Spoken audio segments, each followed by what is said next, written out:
እግዚአብሔር አምላኸይ ምስጋና ክብሪ ዕቤት ስግደት ንስምካ ይኹን። እግዚአብሔር አምላኸየ ስኻሰና ኢኻ ምሕረትካ ንዘለዓለም ይነብር። ቅዱስ አቦ መንፈስካ ክድግፈኒ ግላኻ ኣብ ቅድሜኻ ደው ኢሉ ኣሎ። ስትግፈኒ ስትሕግዘኒ ኣቐዲመ መስክነካ እትወተወድኻ ብስም ኢየሱስ ኣሜን። እዚዩ ወንጌል ሰላም መላእ ዓለም ኣገልግሎት ወንጌል ሰላም ወንጌል ብስራት እዩ። ንየማን ጸጋም ነነይ ዘይብል ጽዑቕ ዕላማ ዝሓዘ 1 million souls for Christ. One soul in one nation at a time, anywhere, any place, at any cost and sacrifice. Visible, ጽኑዕ ድልድል መርሖ ተመስረተ ሚኒስትሪ እዩ። ክብሪ ንስሙ ይኹን። ናይ ሎሚ መልእኽቲ ኣርእስቲ እግዚአብሔር ምእማን ገደብ የብሉን፣ ወሰን የብሉን፣ ደረት የብሉን መበል 176 ክፋል ሎሚ ካብ ዝሓለፈ ቀዳማይ ካልኣይ ሳልሳይ ክፋል ሎሚ ራብዓይ ክፋል ብዛዕባ ህይወትን እምነትን ነቢይ ዘካርያስ ንሪኢ ኣለና። መልእኽቲ እዚ ነዊሕ ግዜ ዝወሰደ እዩ ማለት ብዛዕባ እምነትን ህይወትን እዞም ናይ እምነት ጀጋኑ ንሪኢ ኣለና። እዚኣቶም ነዊሕ ዕድመ ኣብ ምድሪ ዝነበሩ እዮም። ንዓይን ንኣኻትኩም ግና ከማቶም ነዊሕ ግዜ የብልናን፣ ነዊሕ ዕድመ የብልናን። ንሩራዊት ምዕራፍ 9:10 መዓልታት ዕድሜና ይብለና 70 ትበዝሐት 80 ድሕሪኡ ድማስ ድኻም እዩ ይብለና። ድኻም ተፈቅደልና ክሳብ 120 እዩ ኣብ ዘፍጥረት ምዕራፍ 6 ድሕሪ ማያይሂ ማለትም እግዚአብሔርን ደቂ ሰባት 120 ዓመት እዩ ሂዎም ዘሎ። ስለዚ እታ 70-80 እዚኣ ንነብረላ ንጎየላ ማለት እዩ። ድሕሪኡ ግን ክትነብር ትኽእል ኢኻ ይብለካ፣ ግን ድኻም እዩ። ኣብዚ ክልቲኡ ኣብዚ መንጎ ድማ ካብዚአን ካብ ኣርና ዲ ዝበልክወን ታ ቀዳሜቲ ኣር ማለት ራፕቸር ንጥቀት ክኾን ይኽእል ከም ጌታ ኢየሱስ ኣብ ሉቃስ 17:4 ቀዳማይ ተሰሎንቄ 4:16 ተጻሒፉ ዘሎ ማለት እዩ። ብቕጽበት ዓይኒ ኢየሱስ ክርስቶስ ኣብ ደመና ንራኸበሉ ከም ዝሞቱ ቀልጢፎም ይትስኡ ቀዲሞም ይትስኡ ብሕይወት ዘላ ድማ ብሓንሳብ ኣብ ኣየር ንራኸበሉ ይብለካ። ከምኡውን ሉቃስ ድማ እንታይ ይብለና? ጌታ ኢየሱስ ዛረብ ከሎ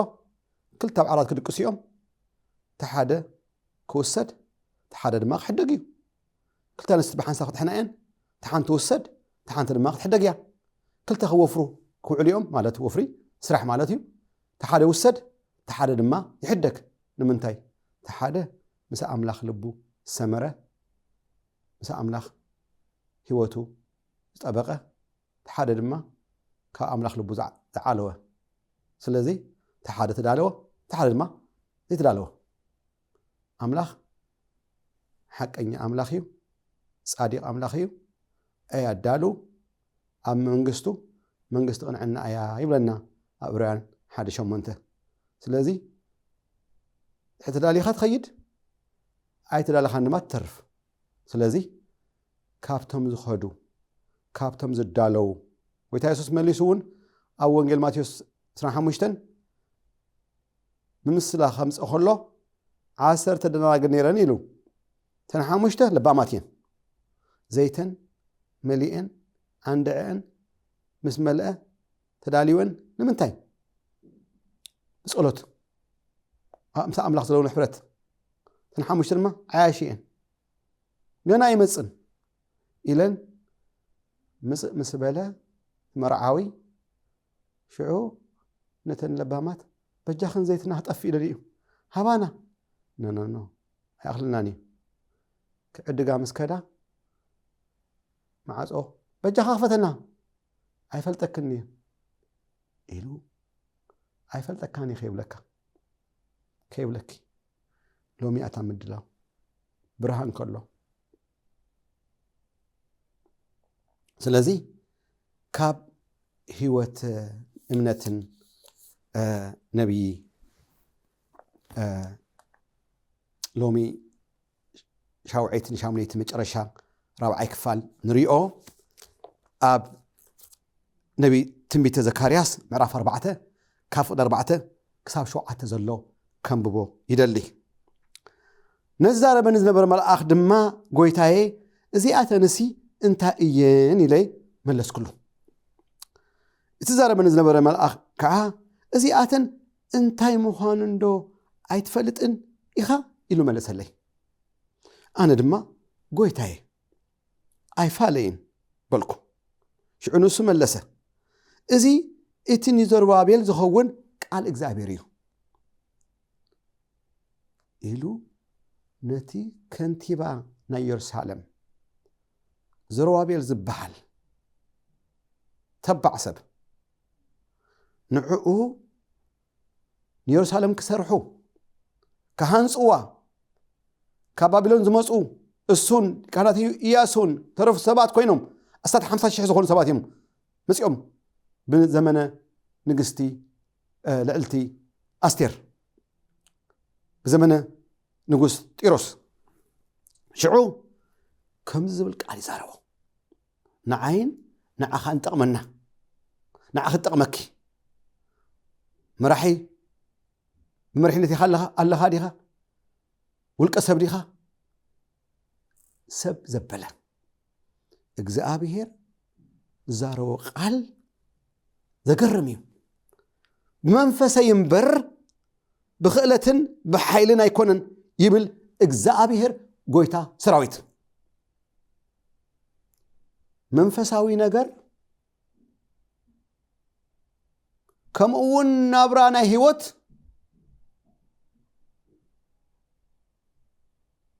ሓዳር ኩሉ ነገር መንፈስ እቲ ናይ ልዑል ብሓይልኻን ፍልጠትካን ብናትካ ትምህርቲ ኣይኮነን እዩ ግናኸ በቲ ኩሉ ዝኽእል መንፈስ ኣምላኽ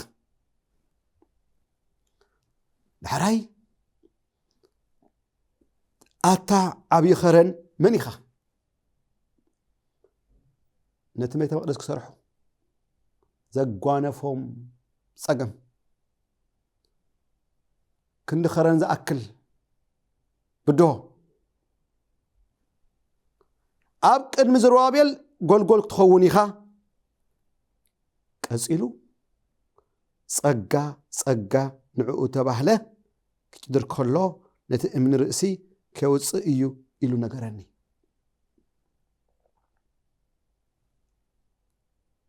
ስለዚ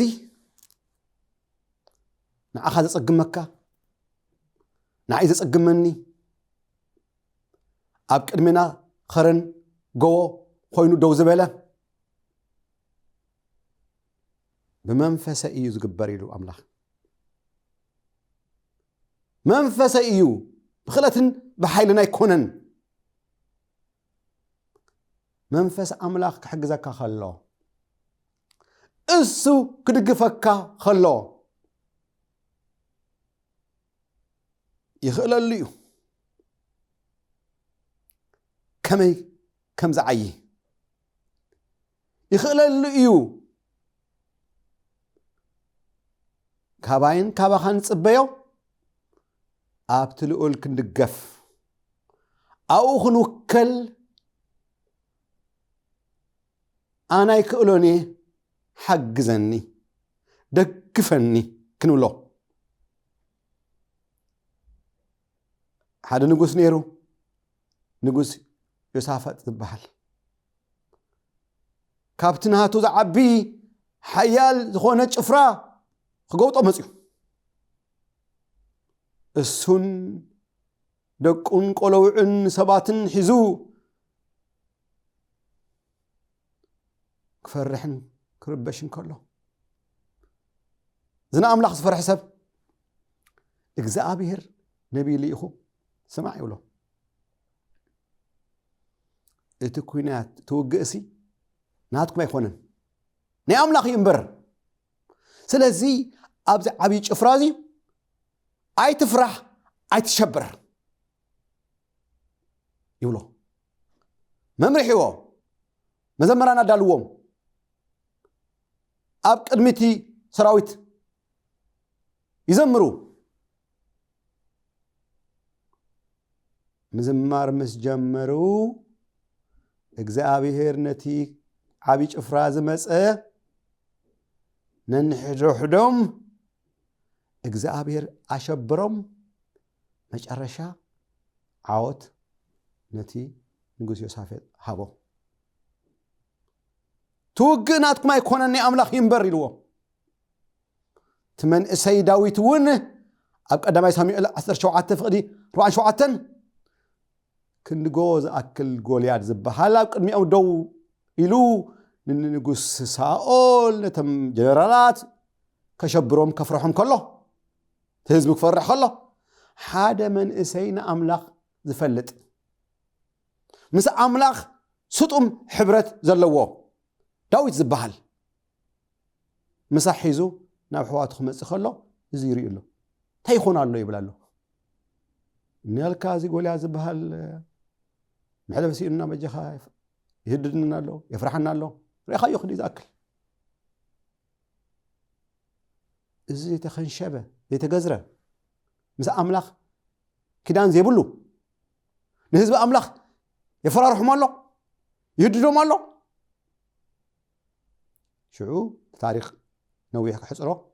قرب بيلو سمع له نوليات السخا دخونات بوثرت مسألنا لها أنا قنا بيتي نسخة أنس أرو تساخة بتشفر أملاخ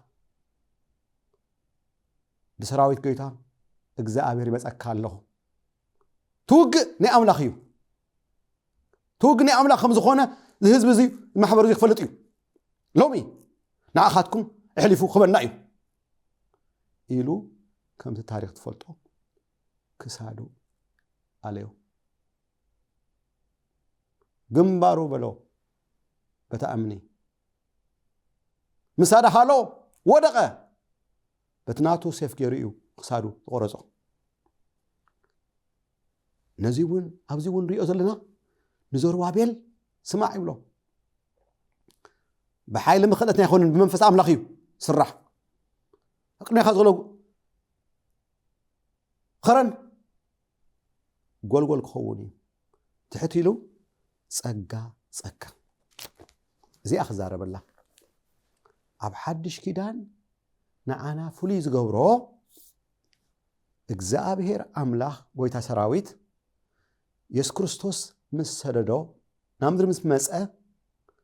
ሕግ ኣብ ወንጌል ዮሐንስ ምዕራፍ 1 ካብ 15 ክሳብ 17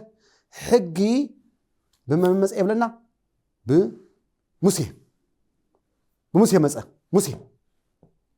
ግናኸ ጸጋን ሓቅን ተመሊእዎ ዝመፀ መን እዩ ኢየሱስ ክርስቶስ ትሕት ኢሉ ድማ ፍዳት 17 ጸጋ ኣብ ልዕሊ ጸጋ ተቐበልኩም ይብለና ጸጋ እንታይ እዩ ናትካ ዘይኮነ ዘይትኽእሎ ዘኽእል ዓቕሚ ዘይብሉ ዓቕሚ ዝህበካ እስኻ ክትገብሮ ዘይትኽእል ዘኽእለካ ኣነ ነዚ ጽቡቕ ምሳሌ እየ ምክንያቱም ካብ ሃገረሰብ ሓላው ጤል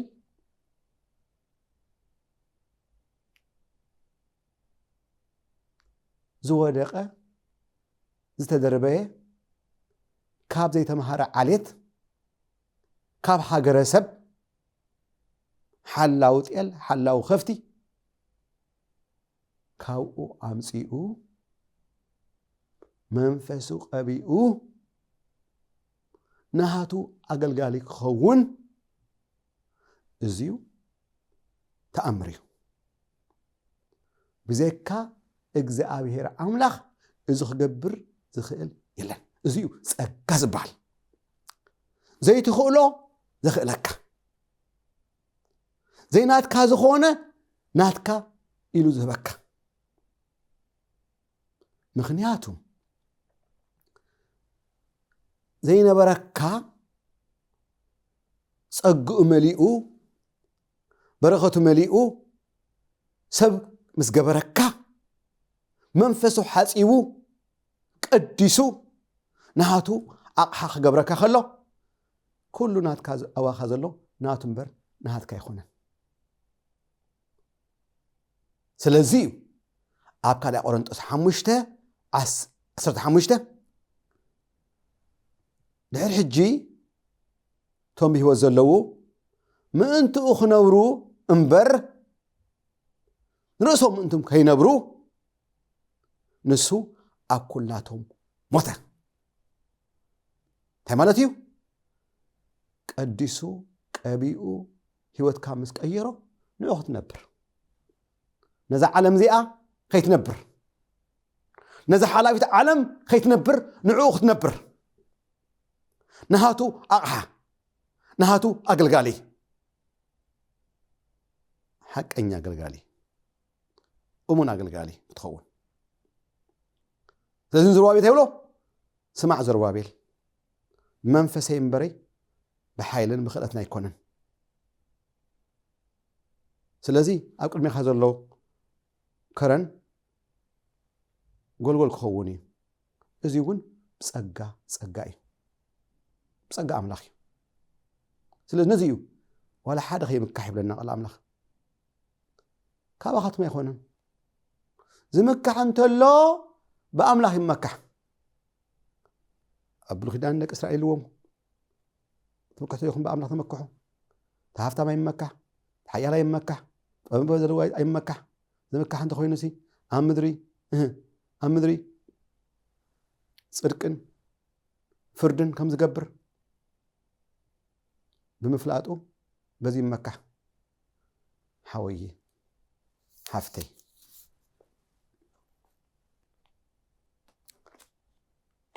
ኣብ ህይወትካ በሰዓት እዚ ተፈላለየ መንገዲ ተፈላለየ ውደታት ተሓልፍ ይኾን ንስኻ ዘይትኽእሎ ንስኻ ዘይትኽእል እዮ እዚ ዩኒቨርስ ዝረአየካ ዘሎ ሰማይ ምድሪ ዝፈጠረ እግዚአብሔር ዝበሃል ኣሎ ስሙ ጎይታ ሰራዊት ናይ አብርሃም ኣምላኽ ናይ ይስሐቅ ኣምላኽ ናይ ያዕቆብ ኣምላኽ ዕብራውያን ኢሉ ርእሱ ዘላለየ ብክርስቶስ ንዓና ኣህዛብ ኣምላኽና ዝኾነ ኣብ ሳልሳይ ሰማይ ብክብሪ ተቐሚጡ ዘሎ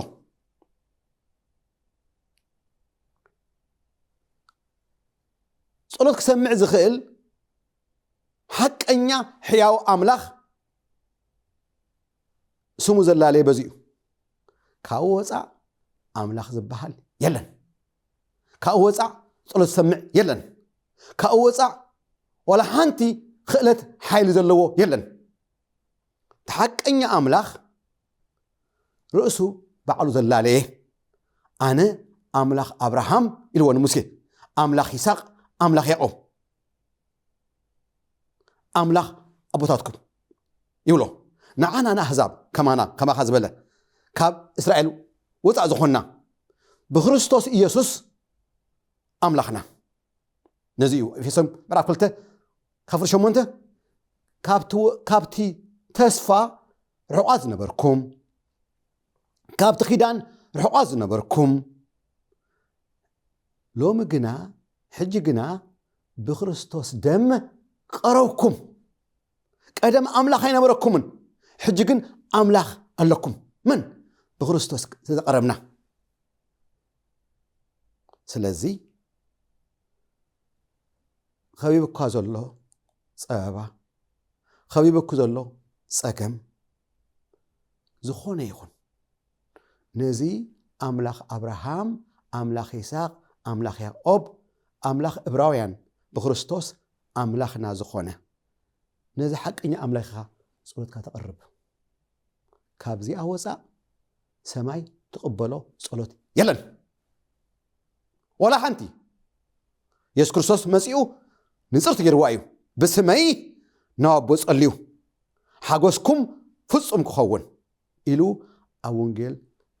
يوحنس 7 5 6 كما يرنا نصلي خمس قبعنا أبقى أقميتوني سلازي سمع حويه حافتي كبرات سمعتي يسوع كريستوس ناو هيوتكم خمس حدش هيوتكم بكم حياتك يغرق بلالك كبلالكي إذا حاز أزولت مساي صليو بركخ بالو أداكم ناس ما يزرقحوا بركخ من بال እግዚአብሔር تحتات ጸጋ ይሁን ንዑብያት ድማ ይማዓቶም ይብለና تحت ማለት ምን بركخ تحتنا እዩ ስለዚ ሓቢርኩም ዝሓጽ ኣርጾሎት مساي ክጽልዩ ይልምነኩም ኣለኹ ወእግዚአብሔር አምላክና ናባኻ ንቀርብ ኣለና ብሓያቴን በደለይን ማይእመን ደንክ ጸለይ ምሕረትካ ኣባይ ይዕዘዝ ወኢየሱስ ንዓና ብህይወተይ ሓያቴይ በደለይ ይቅረበል ደንክ ጸለይ ምሕረት ግበረለይ ክስዕበካ ወሲነ ኣለኹ ወኢየሱስ ስለይ ክትብል ኣብ መስቀል ሞትካ ኢኻ ብብርሃን ክመላለስ መንፈስካ ይደግፈኒ ይሓግዘኒ ويسوس حدش يوتهابني سمع حويه حفتي كبرى سمعتي زو صلي خادو صبغيرك يسوس عرفيا بيدي حيزو دحرت امت المنغست املاخ ايبقعني له مسقلو حيزو زي سبني نعبقو ايخونن مسقل حسر مكرا صرفي وردت سقاي زحازيو سلي كبل سلي خاخبل طوف توهيللو بزنقر صهاريمو تواريدو جناخه أم مسكال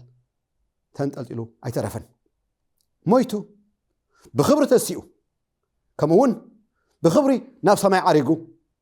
أب يما نابو بخبرة أميتو بخبرة دما تمليشو كمسيو مغنياتهم كعرق الله أقولها هات مرافع حدا فقدي ثلاث حدا تدخلته تم هارات نفس ما أنكعرن كنت متخلو هندبت ملأت لا تجلسهم أتم سب جيلان نمت أخم أو دويلكم سي ناف سماي أنك عاركم تمت زلهم كم تحجي ناف سماي كعارك زي أخمه كم أون تمليشو كمسيو بلوم هو تمليشو كمسيو وتاني يسوس رأي يوحنس 3 تدخلته رأي يوحنس 20 فضي 10 تدخلته كم أون 20 إسرا تايلو إنه قلطفه امس الله قلطفو كمسيو ايدنغون نالباش حميم كازدقسكا حميم كزدقسكي زحمم حاويه زحمم كحفتي ولدي دقهم زحمم እግዚአብሔር አምላክና ይፈዋሲና ኣብ ሰዓት 15 ፈዲስና ሽንሽተን ኣነ እግዚአብሔር አምላካ ፈዋሲኻ አምላኽ ይብል ከምኡውን ኣብ ያዕቆብ 5:4 ክትፈወሱሲ ሕድሕድኩም ጸልዩ ለና እስኻ ንዓይ ጸልየለይ أنا ما أنا أخاصلي وأنا أتفواس مني እግዚአብሔር አምላኽ ስለዚህ ዳው ካዘርጋሕሞ ናብ ቴሌቪዥን ቅርበል ወእግዚአብሔር አምላኽኒ ንዓኻ ኣሚነይ እዳወይ እዘርግሐን ኣለኹ በሰዓት እዚ ጎይታ ኢየሱሰይ ከምቶም ፋሕ ዝበሉ ህዝቢ ምስ ረኣኻዮምማ ፋሕ ዝበሉን ጉፋዓት ምዃኑ ርኢኻ ዝደንገጽካሎም ንህዝብና ክድንግጸሉ ይልምነካ ኣለኹ ከምታ ኣብ ኢየሩሳሌም ዝገበርካዮ ኣብ ይሁዳ ዝገበርካዮ ኣብ ሰማርያ ዝገበርካዮ ኣብ ከተማና ክትገብር ይልምነካ ኣለኹ በሰዓት እዚ ሕማም ዘበለ ጸባ ዘበለ ቃንዛ ዘበለ ብስም ኢየሱስ ይእዘካ ኣለኹ ጠስሚ ኣብ ሓወኹም ዝመክኽ ምኽኽ ሓወይ ሕወ ሓፍተይ ሕወይ ብርሃን ኣምላኽ ናብ ገዛኹም ይእቶ ጸልማት ዘበለ ብስም ኢየሱስ ይተኣለ ጎይታ ኢየሱሰይ የመስግነካ ይባረኸካ ኣለኹ ወኢየሱስ كم قالك أبرانا أسلسته فرشمنته يسوع كريستوس تمالي لو من العالم نسيو أي تلوت إنكم زبل لمون كم زي تلوتك تولدوا زي فلت ويتاي مسكنك يباركك الله كبرنا أحد ما يبكى الله سمع حويه أفكا خفتمو نعم لها مسكنا نسخة حانتي سقمتي توسك لها نسدما شوعات سقمتي وسد نمنتاي سناي طعم أملاخ سلا زخونة مغنياتو ويتناسوس أبقر هلات أساس راسن شمونتن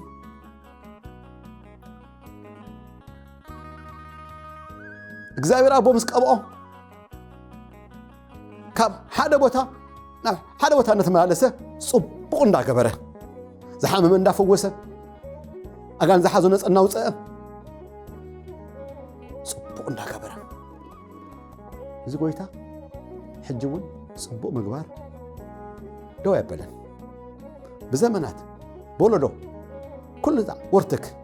ጽቡቕ እንዳገበረ ሰናይ እንዳገበረ ጽቡቕ ምግባር ሰናይ ምግባር ልማድኡ ጽቡቕ ስለዝኾነ ስለዚህ ኣብ ገዛኻ እውን ሎሚ ጽቡቕ ይገብር ኣሎ ኣብ ገዛኻ እውን ጽቡቕ ይገብር ኣሎ ምክንያቱም እዚ ስም ኢየሱስ ዘፀዋዕኻዮ ሎሚ ኣብዛ ዝማ ኣለኹ ኣብ ቀጻላይ ሳንራኸብ ደሓንኩን ባባይ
يسوع